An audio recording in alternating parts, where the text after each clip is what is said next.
lucrative group? Well, this year's 2011 Bilderberg, it looks like it's taking place in St. Moritz in Switzerland. I think it's quite clear to me that Switzerland as a venue is very useful for the Bilderbergers because it's actually quite a high security country. It's not part of the European Union, which at Bilderberg is bizarre because Bilderberg has been a large part of actually creating the EU, and yet this meeting is taking place in Switzerland. Switzerland's a funny country, isn't it? Because remember, throughout the world wars we've had, Switzerland has been neutral. It was used quite a lot in the Second World War, for example, for laundering Nazi money. The Bank for International Settlements was based in Switzerland, which was basically a Nazi bank. And in the Bretton Woods Conference at the end of World War II, the resolution was passed to close down the Bank for International Settlements in Basel. And so there's a sort of, it's almost like it's a kind of elite country in Europe. It's kind of an internationalist nation.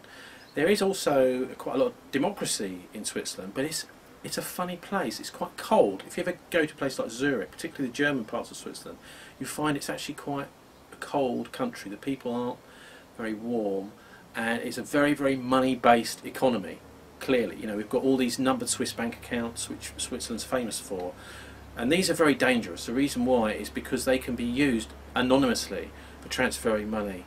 A numbered bank account can. For example, to hire a hitman.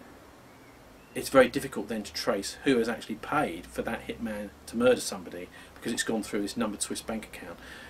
The other thing is that there is a court case going through still where an employee of a Swiss bank actually went to WikiLeaks with a whole load of information about people who've been secretly squirreling away their wealth in these Swiss bank accounts and not paying tax on it.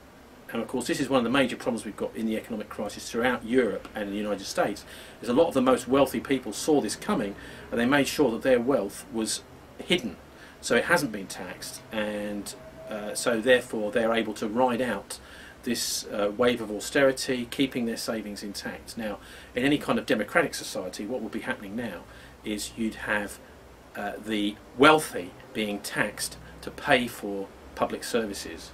And of course, because they've managed to squirrel this away in places like Switzerland and in the Cayman Islands and other tax havens, mostly of which are British jurisdiction, funnily enough, then they've managed to basically to be immune from these austerity measures and from the depression. So Switzerland is a very interesting place for the Bilderbergers to be meeting this year. It's very much their home territory.